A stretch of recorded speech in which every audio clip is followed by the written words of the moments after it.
Heading abroad for a wedding, my husband's accusatory tone took me aback. And you call yourself a wife? He sneered. His words stung, casting a shadow over what should have been a joyous occasion. It's not a vacation, I retorted, attempting to explain. I'm attending a wedding ceremony. But my explanation only seemed to enrage him further. Shut up, he snapped. You're married. You shouldn't leave the house. Do you want to get a divorce? The person I once knew as my gentlemanly husband had transformed into someone unrecognizable. Being bored even from celebrating with my best friend felt suffocating, like being enslaved. I reached my breaking point. Look forward to it, okay? I fired back, my frustration boiling over. I'll send you straight to hell in no time. My name is Emily, 29 years old. 2 years ago, I took a leap of faith, leveraging my experience from working part-time during my student days to become an independent entrepreneur. Despite the initial struggles of starting my online boutique, my boyfriend Nick's unwavering support kept me going. He believed in my dreams, even when I doubted myself. You'll be fine, he'd reassure me with a smile. Even if things are hard now, there will surely come a time when you'll succeed. Nick's encouragement became my lifeline, propelling me forward through every setback. I want to support you, Emily, he'd say, his faith in me unwavering. Let's try a little harder together. With Nick by my side, I found the strength to persevere. So, despite the challenges, I made the decision to continue running my shop, knowing that with Nick's support, anything was possible. I fully utilized social media networks, SNS, to market my business in the gaming niche, which resulted in a significant boost in online exposure. Thanks to this strategy, I witnessed a remarkable increase in the number of customers. My target demographic spans a wide age range, ensuring a large user base for my business. Since everything operates online, I'm spared the costs of rent and labor. This setup allows me to manage my business seamlessly alongside household chores without feeling overwhelmed. With stability achieved, I now enjoy a decent income. However, amidst the success, one thing troubles me deeply: my husband's growing indifference towards me. As my business flourished, his words and actions turned colder by the day. I trace the beginning of this rift back to a seemingly inconsequential incident a few months ago. Upon reaching my sales target for the previous month, I was elated. I rushed to share the news with my husband, Nick, who had just returned from work. Nick, listen, I began excitedly. What's the rush? You seem worked up, he replied. I did it. I hit my sales target for last month. You set quite a high goal, he remarked casually. Yes, we've been close for a while, but I finally achieved it last month. I couldn't have done it without your support. Thank you, I expressed gratefully. Ah, good for you, Nick responded, his tone indifferent. I'm tired today. I'm going to take a shower and head to bed. With that, he left his bag on the sofa and retreated to bed without even touching the dinner I had prepared. I had anticipated his reaction given how supportive he had always been. So when I excitedly shared the news of reaching my sales target, I expected him to share in my joy. Yet his response was lukewarm at best. Was he simply tired? I wondered. I had hoped for a celebratory moment between us, making his subdued reaction all the more surprising. Despite my disappointment, I couldn't compel my weary husband to feign happiness. As days passed, his demeanor towards me cooled gradually. Initially, I brushed it off as fatigue or a passing mood, but as weeks turned into a pattern of indifference, I grew uneasy. Soon, his disdain became palpable. Whenever I sat at my computer, he'd loom behind me, sneering as he peered at the screen. Checking your sales, he'd taunt, timing his interruptions deliberately, trying to show off how busy you are. Bewildered, I'd retort, it's not like that, Nick. You're the one who's been distant lately. His response pierced through me. Phew, it's exhausting, he sighed, exasperation lacing his words. I trudged home exhausted from work, only to be greeted by someone so emotionally charged. Emotional? Why do you always speak like that? I lament, hoping to share some good news. I've been trying hard, and you've always supported me. That's what pisses me off about you, he retorts sharply. I couldn't care less about your sales. Try improving your housekeeping skills a bit instead of getting excited about such things. His words sting, and I try to reason. There's no need to talk like that. But he's relentless. Quit showing off how busy you're with work. Do it again, and I'm out of here. Got it? Feeling crushed by his harshness, tears begin to well in my eyes. Instead of offering comfort, he wears a sneering smile, a demeanor I've never seen before. a demonic grin that sends shivers down my spine. From that day on, his attitude deteriorates further. I'm no longer allowed the freedom to speak as I used to, always tiptoeing around him, fearing his reaction. Then, a glimmer of light amidst the darkness. I find a wedding invitation for my best friend in our mailbox. Alina and I have been close since school days, and her wedding overseas feels like a beacon of hope in my oppressive daily life. But before I can share the news, my husband discovers the invitation. "What's this?" he demands, his expression sour as he reads through it. "You're not going, right?" "Of course I'm going," I assert, determined. With a devilish look, he slams his hand on the table. "You are not," he growls, his voice ominous. I'm taken aback by his words I've never heard before. "You've got to be kidding me," I manage to utter, stunned. "While I'm working my butt off day in, day out, you're just lounging around at home on the computer. And you're planning on skipping housework again just because of a wedding." "No, you've got it all wrong," I protest. "That's not it. I just want to attend Alina's wedding." "Shut up," he snaps, his tone cutting. "We're married. You shouldn't leave the house. Do you want to get a divorce?" The casual threat of divorce leaves me frozen in place. He continues his tirade mercilessly. "I feel bad for your best friend too, if you're only using her wedding as an excuse to leave home and not to celebrate her marriage." "What are you saying?" I interject, frustration mounting. "It's my best friend's wedding. I'm attending because I want to celebrate it. Just what's so hard to understand?" "Oh, you're so annoying," he retorts, his voice rising in anger. "Quit being so cocky because your business took off. It's your attitude that ticks me off. When will you get it, huh?" His shouting leaves me trembling, fear gripping me.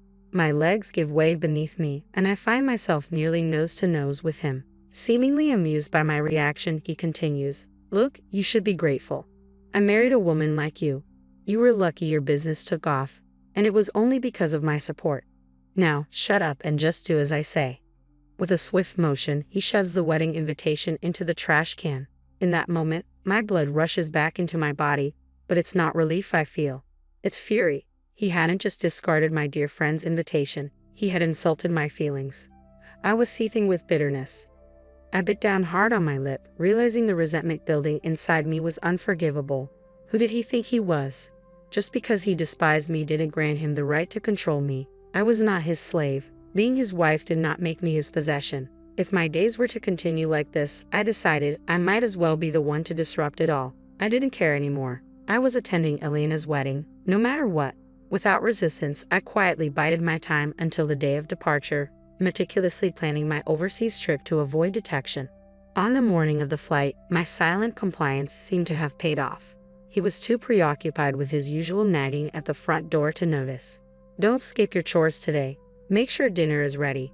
Don't you ever go against me, okay?" he chided, oblivious to my plans. "I know. Have a good day," I replied, masking my frustration. "Phew, you've got it easy, don't you? You get to lounge around at home every day. I wish we could switch places." "Yeah, I was the one who pushed you to have your own line," he retorted. "I wish you were more grateful. Maybe I'll cut back my contribution to the household expenses from next month. It doesn't make sense for me to be the only one struggling." With every muttered grievance, my resolve hardened. Suppressing the urge to argue, I waited until he was out of sight. As soon as he left, I sprang into action. Grabbing the suitcase I had prepared, I called a cab and headed straight for the airport, leaving behind the suffocating confines of home. Upon arrival, Alina greeted me with open arms, but as I reached for my phone, it rang, displaying my husband's name. He must have realized I was gone, and his voice exploded with fury as soon as I answered. "Hey Emily, where are you?" he barked. "Without even having dinner ready?" "I'm at Alina's wedding," I replied firmly. "What wedding?" he sneered. "I told you not to go. You broke your promise," he accuses, his voice sharp with anger. "I never said I wouldn't go. I also don't remember making such a promise," I retort calmly. "Don't mess with me. I've disciplined you over and over not to leave home. You're my wife, after all," he asserts. "Disciplined? What are you talking about? That's just you forcing me to put up with your selfish expectations," I counter, my defiance evident. Perhaps angered by my refusal to yield, he explodes. "That's it. We're getting a divorce. Look, if you don't want that, come back home now. Got it?" Without waiting for my response, he abruptly ends the call. But his ultimatum doesn't sway me. My mind is already made up. After my best friend's wedding, I spend a day sightseeing before returning home. I plan to have a talk with my husband, but he's nowhere to be found. Instead, I find divorce papers on the table, already signed. And that's not all. My work computer lies in ruins, smashed to pieces. It's a deliberate statement, a final act of retaliation, but there's no love left between us. I signed the divorce papers without hesitation, packing my things into my suitcase once again. With the papers in hand, I head to my parents' house. En route, I stop by the city hall and submit the divorce papers, sealing the end of our marriage. When I reached my parents' house, I laid out the whole ordeal for them. Initially surprised, their expressions hardened as they listened. If Nick had been there, my father would have surely taken action. As I settled into my childhood home, which I hadn't visited in ages, my phone rang. It was a call from my husband. I hadn't expected to hear from him so soon. Without hesitation, I answered, "Hello. It's been a while, Emily. You're back in the country, huh?" he remarked casually. "I got back today." "So what?" I replied tersely. "You're cold, huh? Oh, maybe you're shocked that I filed for divorce, huh?" he continued, his tone condescending even over the phone. "Relax, I'm not serious either. I just wanted you to reflect on yourself, so I gave you a little scare." "Reflect on myself? What for?" I retorted. "You went abroad without my permission and had the time of your life," he accused. "Attending Elena's wedding doesn't justify it." "So you're persistent. That's what you mean by having the time of your life? Leaving your husband behind, abandoning your housework, and going on an overseas trip?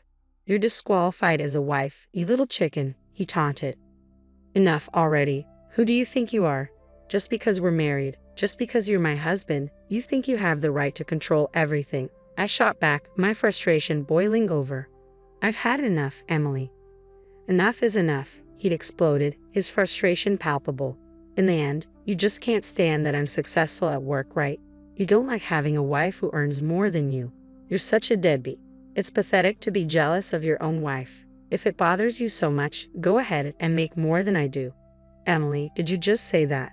I'm seriously gonna break up with you," he threatened. "Go ahead. In fact, we're already divorced."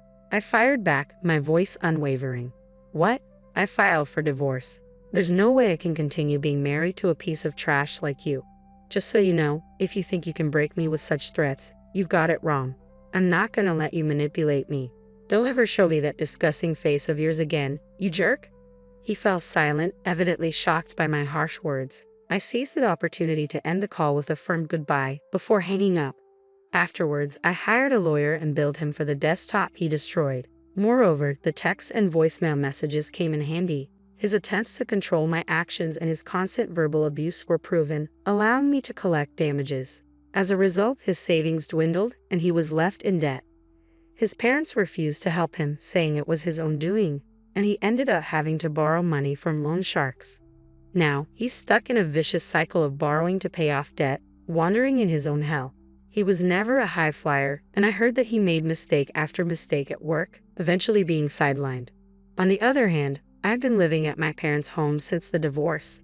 Thankfully, my current job doesn't tie me to a particular location. I can continue my peaceful life at home, and my parents are happy to have me stay with them. This lifestyle will likely continue for a while. Marriage isn't the only way to happiness. The most important thing is to have a family that cares for you. I've come to realize this once again.